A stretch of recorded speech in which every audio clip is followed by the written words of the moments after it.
하나님은 푸근하신 분이잖아요. 언제나 우리를 품어주시기를 원하고 오래 참아주시고 또 사랑이시지 않습니까? 하나밖에 없는 아들 예수님을 죄인된 우리를 위해서 십자가 위에서 고난의 자리에 내어주기까지 하시며 우리를 사랑해 주신 분이니까 그것을 믿는 또 그 사랑 안에 있는 분들이 모인 곳이니까 푸근할 수밖에 없는 거죠. 근데 또 영적으로 더 푸근한 느낌이 듭니다. 여호수아 시대는 걸출한 지도자였던 모세의 시대가 이제 끝나고 여호수아 시대가 됩니다. 시대의 주관자는 하나님이시기 때문에 그 많은 사람들 가운데 하나님은 여호수아를 지도자로 세우신 거죠. 사람이 하는 것 같아도 하나님께서 섭리 가운데 여호수아를 세웁니다. 여호수아의 입장에서 보면 이게 말도 안 되는 주어진 과제죠. 40일 정말 금식과 물도 먹지 않는 그런 기도를 2번씩이나 시내산 정상에 올라가서 그 시간을 보내면서 하나님을 직접 대면했던 모세가 40년 동안 목회할 때도 광야 교회 목회를 할 때도 이스라엘 백성들이 그렇게 말을 잘 듣질 않았어요. 이런 사람이 그렇게 만만한 존재가 아니지 않습니까? 그랬던 모세가 40년을 지름길을 가지 못하고 이스라엘 백성들의 불신앙과 불순종으로 인해서 그들은 40년이라는 세월을 보냅니다. 신명기 1장 2절에 보면 가데스 바네아 요단강 입구까지 가나안 땅 입구까지는 10하룻길이었다 그랬습니다. 10하룻길이었음에도 불구하고 40년이 걸렸던 거죠. 또 40년이 걸려도 가나안 땅에 밟은 사람들은 1세대는 여호수아 갈렙밖에 없었잖아요. 그러니까 우리 인생을 보면 시편의 1편에서 150편 가운데 있지만 가장 중요한 1편의 주제가 복 있는 사람인 거죠. 인생을 어떻게 놓고 보면 딱 두 갈래 길인 것 같습니다. 복 있는 사람이 있고 복이 없는 사람인데 광야에서 인생을 40년 동안 허비하고 그곳에서 약속의 땅을 밟지 못한 사람은 어떻게 보면 복 없는 사람이죠. 하나님께서 많은 시간을 기다리면서 기회를 줬지만 그들은 지름길을 가지 못합니다. 여러분, 저나 여러분이 남은 생에 지름길 가기를 축복합니다. 잠언 3장 6절에 보면 영어를 제가 써서 죄송합니다만 영어로 제가 더 이해가 됐어요. 영어 성경 읽는 가운데. 그래서 acknowledge your God in all your ways. God will make your path straight. 이렇게 되어 있습니다. 그러니까 하나님을 범사에 인정하면 하나님께서 너의 길을 지름길로 만들어주겠다 그랬어요. 지름길 가는 인생이 뭐냐 봤더니 하나님을 범사에 하나님으로 인정하는 거죠. 하나님 우리 인생의 주인이 되시고 주관자가 되시고 또 역사를 주관하시는 분은 하나님이시다. 내 인생의 주는 하나님이시라는 것을 매 순간 크고 작은 일 속에서 인정을 하게 되면 하나님께서 그의 길을 지름길로 만들어주겠다는 겁니다. 저는 제 이야기에서 죄송한데요. 3살 때까지 아버님, 어머님이 다 계셨어요. 근데 3살 때까지 아버님이 이제 직업이 의사셨는데, 아버님이 이제 돌아가신 거예요.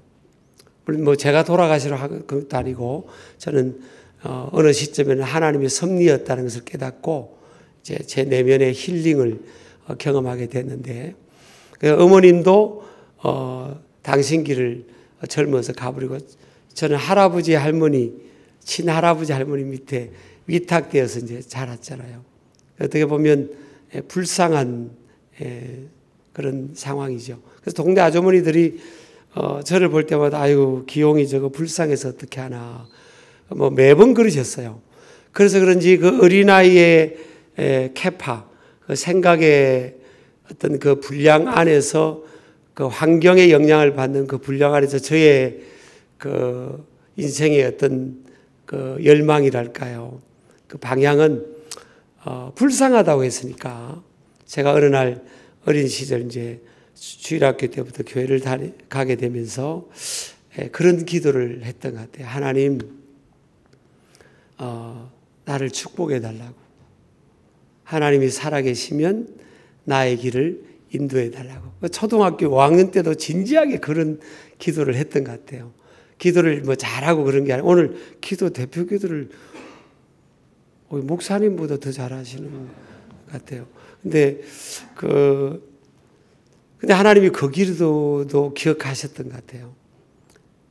그래서 저를 지금 보면 뭐 제가 그래도 하나님 앞에 복을 받아서 목회자도 되었고, 우리나라의 5, 6만 교회 중에 행복 지수로 보면 정말 2등 하라면 서러울 정도로 우리 신길교회가 정말 행복한 분위기입니다. 정말 행복해요. 내년이 이제 80주년이 되는데도 불구하고 짧지 않은 시간이지만 굉장히 교회는 뭐 주일날은 거의 지상 천국이 있다면 아마 신길교회 같은 그런 분위기의 목회를 담임 목회자 부족한 제가 하고 있는 거. 그것만 해도 큰 복이잖아요. 또 CBS 하면 여러분 우리나라의 기독교 기관이 가장 대표적이고 스펙트럼도 넓고 영향력이 가장 크지 않습니까? 뭐 이런 말도 별 반응이 없네요. 그렇잖아요. 그러니까 그런 여러분들 앞에 제가 또 존경하는 사장님, 또 우리 본부장님, 국장님, 제가 아는 분들 뭐 또 몇 분 계시는데 앞에 서서 이렇게 말씀을 나눈다는 것, 제가 복을 받은 거잖아요. 엄마 아빠 없이 사는 제가. 그때나 제가 이제 초등학교 5학년 때, 중학교 이럴 때 보면 제 미래가 불확실한 거예요. 고등학교 때도 내가 대학을 가면 누가 등록금을 대주지? 나는 대학 다닐 수 있을까? 그때도 그랬고요. 오늘 여호수아도 똑같은 상황이 있을 겁니다. 40년을 지근거리에서 모세를 잘 모셨잖아요. 그러니까 이런 자기 분야에서 잘 작은 일이라도 잘 감당하면 또 이렇게 하나님께서 여호수아처럼 큰 일을 맡겨 주리라 믿습니다.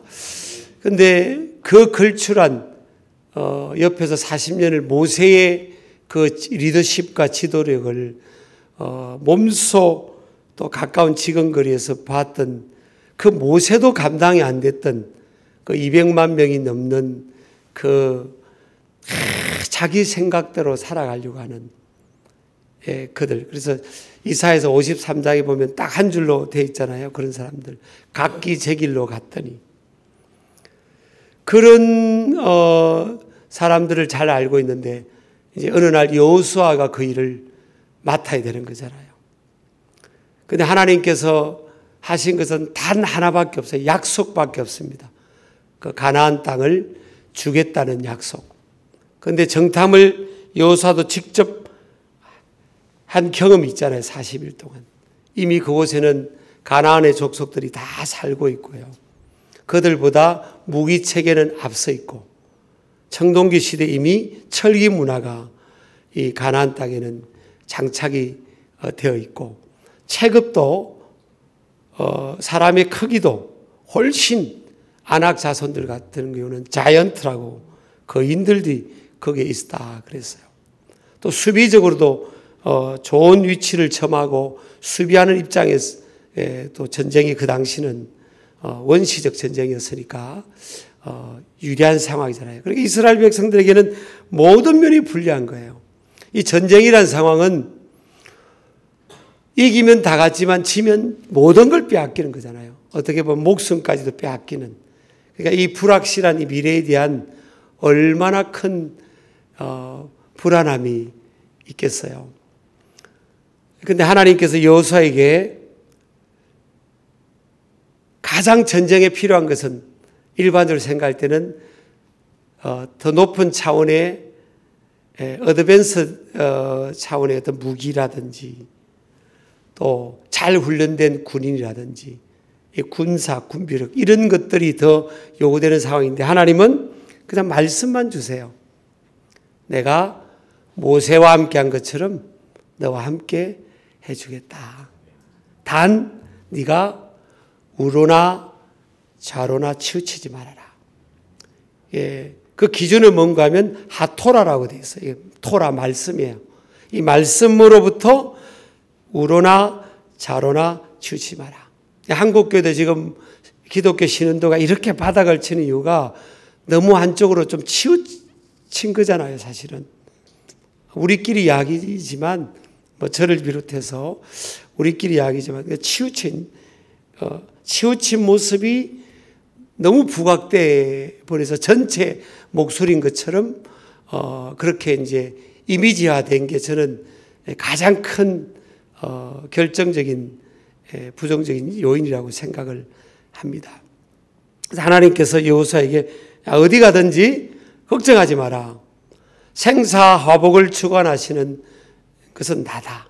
너는 오늘 우리 기도할 때 언급한 것처럼 마음을 강하게 하고 하나님 말씀 앞에 우로나 좌로나 치우치지 말아라.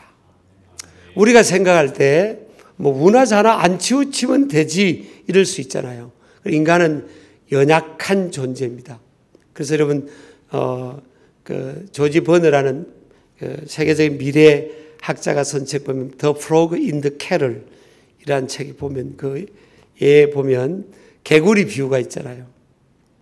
개구리가 냄비 속에 개구리 한 마리를 딱 던져놓고 개구리가 가장 좋아하는 적정한 한 30도 조금 더 되는 그 온도의 물을 해주면 개구리가 뛰쳐나가지 않고 거기서 논대요. 그 물 안에서 막 수영하고 온도가 적정하니까. 근데 아주 개구리가 못 느낄 정도로 미세한 그 온도를, 물을 가열해 주면 조금씩 올라가면 개구리가 그걸 못 느낀대요. 그래서 이제 개구리가 위험한 온도까지 올라가도 개구리가 못 느낀다는 겁니다. 왜냐하면 조금씩 온도의 변화가 있기 때문에 느끼지를 못한다는 거예요. 그래서 개구리가 그 물 안에서 뭐 뛰쳐나올 수 있는 능력이 있는데도 불구하고 그 물 안에서 있다가 그냥 그 뜨거운 물에 익어서 죽어버린다는 거예요. 제가 이제 미국에 잠깐 2005년도부터 3년 동안 있었던 적이 있습니다. 미국에 있는데 어떤 생각이 드는가 하면 특히 캘리포니아 지역은 좀 따뜻하니까 아무도 저한테 말해주는 문화가 아니잖아요. 누가 뭐 배꼽 티를 하고 다니건 뭐 아무나 뭐 이렇게 해주는 사람이 없어요. 목사가 기도를 뭐 안 하든 뭐 하든 성경을 읽든 안 읽든 그런 이제 분위기예요. 그래서 제가 가만히 이제 몇 달 지나면서 가만히 이제 제가 보면서 어떤 느낌이 드는가 하면 야, 이게 진짜 위험하구나. 그때 제가 떠올랐던 생각이 제가 읽었던 책 냄비 속의 개구리 The Frog in the Kettle이라는 책이었습니다. 야, 이게 이러다 나 죽겠네. 이러다가 나 죽겠다. 우리 가정 무너지겠다. 무너지는지도 모르게 이제 무너질 수도 있겠는 거예요. 그래서 내 이제 가족이 비상을 걸었습니다. 야, 우리 새벽 기도하자. 우리 이러다가 죽는다. 그리고 가정 예배하자. 한 분은 한글로 하고 한 분은 영어로 하자. 그러니까 뭐 우리 아이들이 막 죽으려고 하더라고요. 아빠 새벽 4시 반에 뭐 깨워서 새벽 기도한다. 아빠로 공부는 내가 요구하지 않을 테니까 그냥 새벽 기도만 하자. 그래서 이제 목회자 이제도 신앙을 지키면서 또 우리 가족들도 지키면서 또 여기까지 오게 된 것 같습니다. 저는 여러분들이 생각하는 것보다 물론 중요한 일을 하다 보면 이렇게 좋은 칭찬도 받지만 또 칭찬이 아닌 말도 들을 수도 있죠. 근데 여러분이 생각하는 것보다 훨씬 CBS가 중요한 것 같습니다. 그러니까 어떻게 보면 저는 한 교회, 지교회 단임 목회자지만 CBS는 한국교회 전체의 목회를 하고 있고 한국교회뿐만 아니라 우리나라와 민족, 저희 교회도 첫 번째 비전이 민족과 세계에 빛을 비추는 교회입니다. 정말 나라와 민족을 목회하는 기관입니다. 이것은 정말 크고 엄중한 그런 필드거든요. 그래서 오늘 이 말씀 하다 보면 어떤 때는 타성에 젖을 수 있습니다. 목회자인 저도 좌로나 우로나 좌우나 처음 입사할 때 처음 내게 이 일을 맡겨주실 때 그 마음 잃지 않고 나 이러면 안 되지 그러면서 하나님 앞에 계속 나아가는 사명 감당하는 모습 되기를 바라고요. 또 CBS 귀한 우리 또 사장님으로 세워지셔서 또 저는 뭐 팔이 안으로 굽는다고 목사님이 또 사장님이 세워지니까 저는 또 더 푸근하고 좋네요. 뭐 불만 있으세요? 그래서 여러분 축복하고요. 제가 가끔 CBS를 위해 기도했지만 이제 더 자주 기도할 수 있도록 그렇게 하겠습니다. 끝까지 승리하시길 축복합니다. 하나님 감사합니다.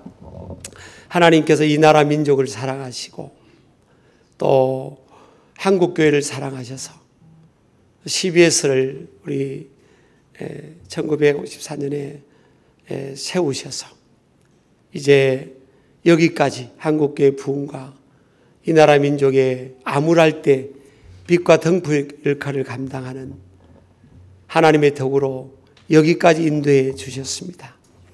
앞으로도 세워주신 우리 사장님을 중심으로 하나님 온 직원이 하나가 되어서 우로나 좌로나 치우치지 않고 하나님 말씀에 굳게 서서 여호수아처럼 강하고 담대한 믿음으로 이 가나안 땅을 정복해가는 우리 CBS로 존귀하게 사용해 주실 줄을 믿습니다. 예수님 이름으로 기도드립니다. 아멘.